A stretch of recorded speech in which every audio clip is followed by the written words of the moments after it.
첫 번째 주제부터 시작해 보지요. 부등식. 우리가 등식에서요, 등식의 성질을 배워서 그걸 통해서 방정식을 풀이했다라는 거 기억나시죠?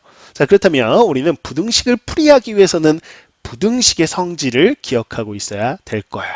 그래서 부등식의 성질을 살펴보자면, 자, 기본 성질로는 우리가 이렇게 네 가지를 알고 있지요.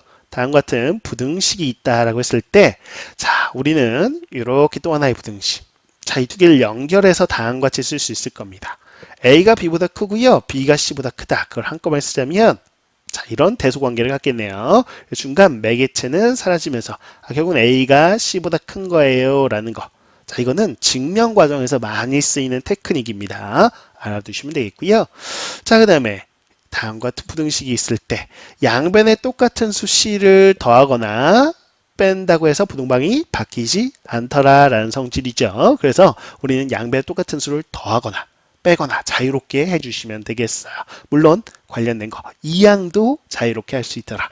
좌변에 있는 거를 우변으로, 우변에 있는 걸 좌변으로 이항한다고 해서 부등방이 바뀌지는 않는 것이지요. 좋습니다.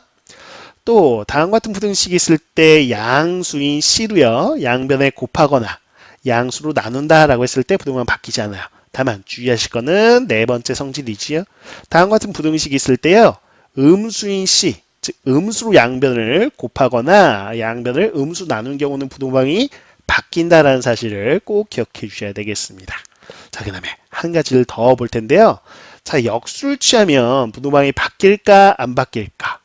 몇몇 친구들은 역수 취하면 거꾸로 역자, 부등방이 거꾸로 바뀌겠지요 라고 얘기하는데 그건 좀 구체적이지 않아요. 어떤 때는 바뀌고 어떤 때는 바뀌지 않습니다. 그걸 좀 정확하게 알아두셔야 되겠는데요. 예를 들어 볼게요. 첫 번째 보세요. 자, 3이요 2보다 크다라고 되어 있어요. 그렇죠? 말이 되죠. 자, 그런데 우리가 양변을 역수를 취하겠다. 3의 역수 3분의 1, 2의 역수 2분의 1. 그럼 누가 크지요? 그래요. 2분의 1 커요. 역수를 취하니까 어떻게 된다? 부등방이 바뀌네 라는 겁니다. 자, 다음 두 번째 예요. 자, 마이너스 3하고 마이너스 2를 비교해 보죠. 그렇다면 누가 더? 마이너스 2가 더 큰 것이죠. 자, 근데 역수를 취해 보자고요. 그럼 마이너스 3분의 1하고 마이너스 2분의 1. 그럼 누가 더 큽니까? 그래요. 마이너스 3분의 1이 더 커요. 음수끼리 이렇게 대소관계 있을 때 역수 취하면 부등방이 바뀌는구나. 선생님 이것 봐요. 역수 취하면 부등방이 바뀌잖아요. 라고 한 친구들. 자, 바뀌지 않는 예도 들어드릴게요. 봐보세요. 자, 3하고 마이너스 2가 있다라고 해보시죠. 하나는 양수가 하나는 음수예요. 3이 마이너스 2보다 크지요. 그런데 역수를 취해보자고요. 자, 좌변은 3분의 1이 될 거고요. 우변은 마이너스 2분의 1이 돼요. 자, 우선 크기 비교를 하기 전에 양수를 역수 취해도 양수, 음수를 역수 취하면 음수. 그래서 부호 자체가 있기 때문에 양수가 당연히 음수보다 크죠. 부등방이 바뀌지 않더라라는 거야. 그래서 이렇게 첫 번째, 두 번째처럼 보시면 두 수, 양변에 있는 수의 부호가 같을 때는 역수를 취하면 부등방이 바뀌어요. 보통 이런 경우가 많죠. 하지만 하나는 양수, 하나는 음수라면 부등방이 바뀌지 않는다는 거예요. 역수 취해도. 이해하셨나요? 그래서 옳은 보기를 구하시오 이런 합답형, 옳은 것을 구하시오라는 거에서 부등식의 성질을 많이 물어봅니다. 그랬을 때 다음과 같이 A가 B보다 커요. 그러면요 A분의 1하고 B분의 1 역수 취하면 자 이렇게 부등방이 바뀝니다. 라고 했을 때 이거를 옳은 보기라고 골라주시면 안 된다라는 거예요. 왜요? 둘의 부호를 모르잖아요. 문자로 돼 있을 때는. 그래서 이렇게 바뀌려면 어떤 조건이 들어가야 되냐? 바로 둘 다 양수입니다. 라고 하면 이제는 그래요. 역수를 취하면 부등방이 바뀐다라는 거 맞는 이야기예요. 이게 마찬가지. 자, 이렇게 돼 있는데 둘 다 0보다 작아서 음수입니다라고 한다면 역수를 취하면 어떻게 돼요? 부등방이 바뀐다라는 거야. 됐죠? 자, 이런 거는 맞더라.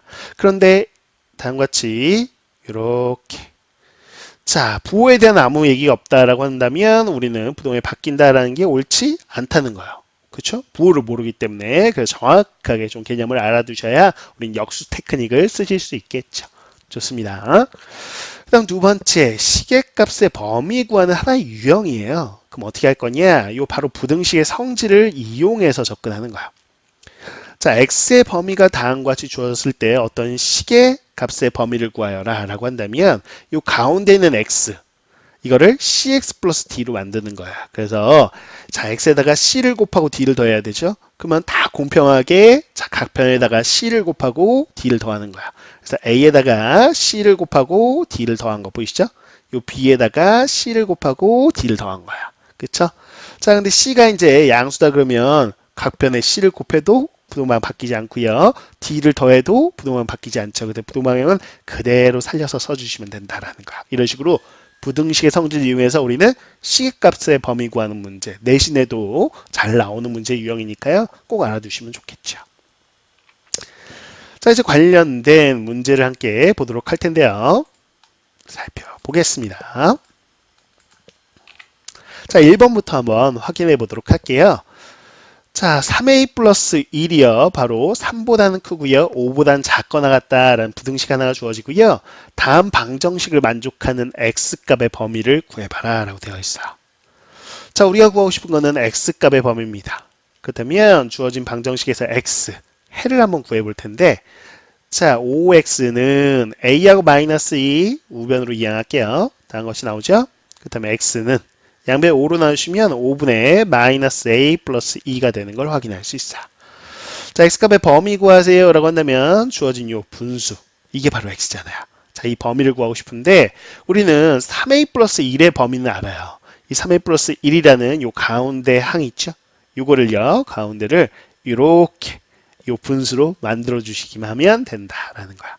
그러기 위해서는요, 좀 식을 간단히 해볼 텐데 a의 범위를 구해보도록 할게요. 자, 우선 2를 빼겠습니다. 각 변에 2를 빼주세요. 2가 되겠죠? 3의 2가 되고요. 2를 빼면 4가 되겠죠. 자, 이제 각 변에 3으로 나누겠습니다. 그렇다면 3분의 2보다는 크고요. a가 되겠고요. 3분의 4보다는 작거나 같다. 이렇게 a의 범위가 나왔어요. 자, 근데 우리가 구하고 싶은 거는 요 시계값의 범위거든요. 요 가운데 a를요, 다음과 같은 분수로 만들게요. 자, 그렇다면 우선 마이너스 a부터 만들자고요. 각 변에 마이너스 2를 곱할 겁니다. 그럼 마이너스 3분의 4가 되면서 부동방이 바뀌지요. 그래서 이렇게 써주실 수 있겠고요. 역시나 마이너스 1 곱하면 마이너스 3분의 2 부동방이 바뀝니다. 됐죠? 자, 그 상태에서 이제 2를 더해 볼게요. 각 변에 2를 더하시면 마이너스 a 더하기. 자, 마이너스 3분의 4에다가 2 더해 보시겠어요? 2가 3분의 6이잖아요. 여기다 3분의 6 더하세요. 그러면 3분의 2 이상. 자, 여기다 3분의 6 더하시면 3분의 4 미만입니다. 이렇게 나오겠죠? 자, 이제 5로만 나눠주시면 됩니다. 각 변에 이제 5로 나눌게요. 양수로 나누는 거니까 부동안 바뀌지 않아요. 그래서 5로 나눈다는 건 사실상 5분의 1을 곱한다고 생각하시면 좋겠어요. 5분의 1 곱하면 15분의 2 이상 5분의 마이너스 a 플러스 2. 자, 5분의 1 곱해주세요. 그러면 15분의 4 이렇게 되겠죠. 자, 이게 바로 x예요. 그래서 이 가운데 있는 이 항을 x로 바꿔주시면 되는 거죠. 그러면 15분의 2 이상 15분의 4 미만. 자, 됐네요. 이게 바로 x의 범위구나. 이런 식의 접근입니다. 부등식의 성질을 자유자재로 이용할 수 있냐라는 문제예요. 자, 그래서 15분의 2 이상 15분의 4 미만입니다. 라고 답하시면 정답이 되겠습니다. 자, 이어서 2번 문제 볼까요? 자, 2,7이라는 점을 지나는 직선이 하나 있어요. 그래서 a의 범위를 주어지고 b의 값의 범위를 구해봐라 이렇게 되어 있습니다. 자, 접근을 해볼 텐데 우선은 2,7을 지난다라는 걸 통해서 2,7을 주어진 1차 함수에 대입하면 성립할 거다라는 거죠. 자, 우선 대입해 보겠습니다. 2,7 대입. 그러면 식을 하나 구해낼 수 있을 텐데요. 2a 더하기 b가 바로 7입니다. 라는 등식 하나를 구했어요. 근데 우리가 최종적으로 구하고 싶은 건 b의 값의 범위니까요. b는 이라고 표현해 주시면 7-2a의 범위를 구하고 싶은 거나 마찬가지. 자, 근데 우리는 a의 범위를 알거든요. 그래서 이 a를요. 7-2a로만 바꿔주시면 되겠어요. 우선 마이너스 2a로 바꾸기 위해서 각 변에다 마이너스 2를 곱하겠습니다. 자, 그럼 가운데 항은 마이너스 2a가 되겠죠. 자, 여기다 마이너스 2 곱하면 무조건 바뀌면서 마이너스 6 이상. 그 다음에 마이너스 2에다가 마이너스 2 곱하세요. 그러면 4 이하. 이렇게 부동안 바뀌었어요. 자, 이제 7만 더하면 되겠죠. 7을 더해줍니다. 마이너스 2a 더하기 7. 마이너스 6에다 7 더하시면 1이요. 자, 4에다 7 더하니까요. 11이 되겠죠. 자, 이 마이너스 2a 더하기 7이 바로 b라고 했어요. b로만 바꿔주시면 b가 1 이상 11 이하다라는 다음과 같은 b의 범위. 이게 바로 정답이구나 라는 걸 확인할 수 있겠습니다. 좋아요.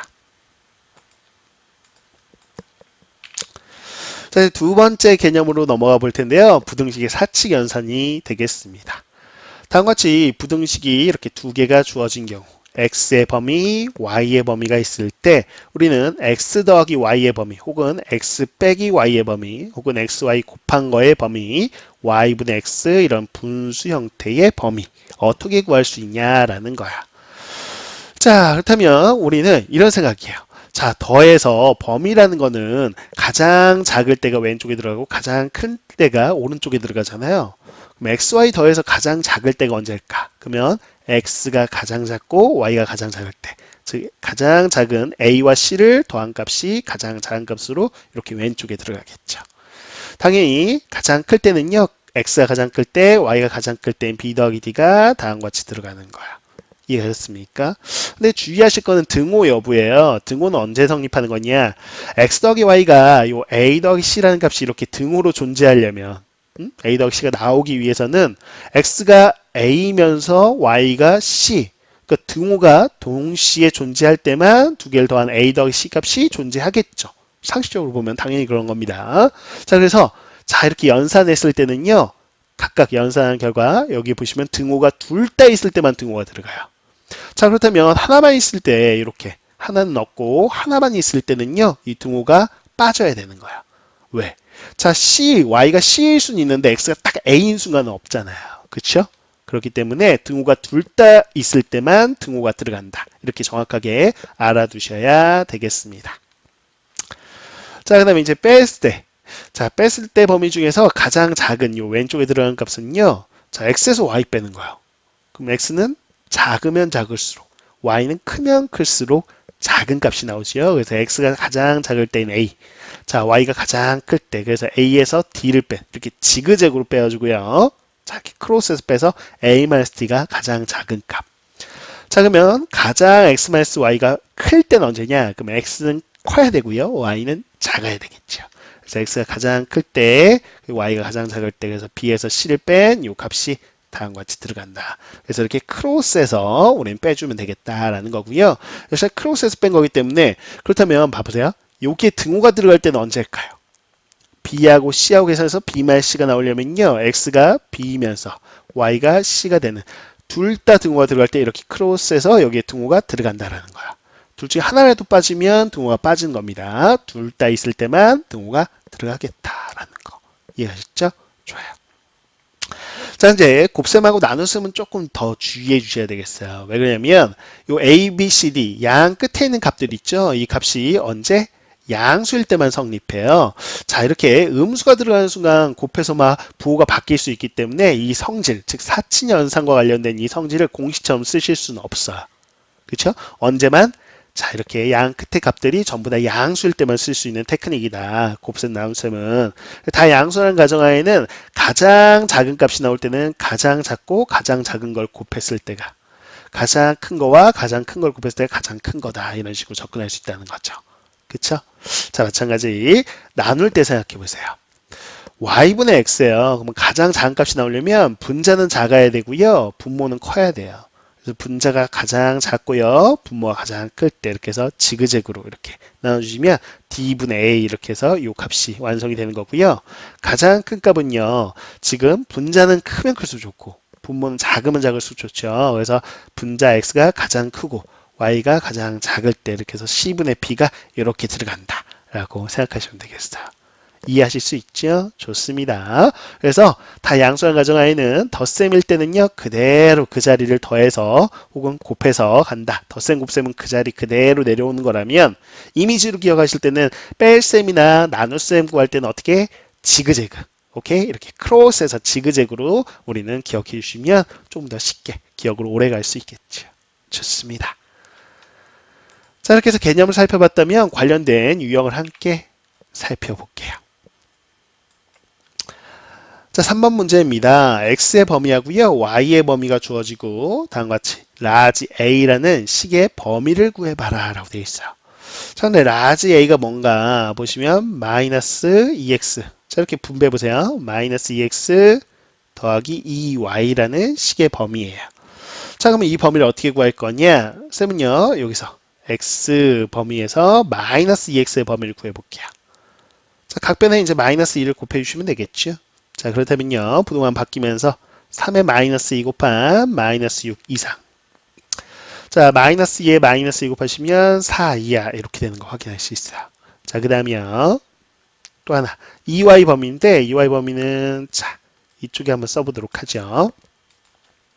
그냥 이렇게 세로 방향 써주시면 조금 더 보기 편하거든요. 그래서 2y. 자, 여기다 2를 곱한 거예요. 그러면 다 각변에 2를 곱할게요. 그럼 마이너스 6 이상. 그 다음에 2를 곱하니까 4 이하. 자, 이렇게 음수가 나와 있어도 우리는 성질 쓸 수 있어요. 곱셈, 나눗셈일 때만 우리는 다 양수해야 되고요. 자, 덧셈, 뺄셈은 상관이 없습니다. 지금 보시면 이 두 식을 더한 거지요. 그럼 가장 작을 때가 언제냐? 당연히 가장 작은 두 값, 마이너스 6, 마이너스 6과 마이너스 12가 가장 작을 때인데 둘 다 등호 들어가니까 여기도 등호가 들어가요. 자, 가장 클 때는요, 4하고 4, 가장 클 때 두 값을 더해 주신 8. 등호가 둘 다 들어가니까 여기도 등호가 들어간다는 것이죠. 근데 이게 바로 A였어요. 그래서 A는 마이너스 12 이상 8 이하다 이렇게 나오겠죠. 자, 이제 주어진 범위하고 비교해 보시면 이 왼쪽에 있는 마이너스 12가 A라는 값인 거. 자, B가 바로 8인 걸 확인할 수 있겠네요. 됐어요? 오케이. 자, 그럼 A 더하기 2B를 구해보자 라는 건데 A가 마이너스 10이고요. 8이 16 더해주시면 바로 4가 되는 거 확인할 수 있겠죠?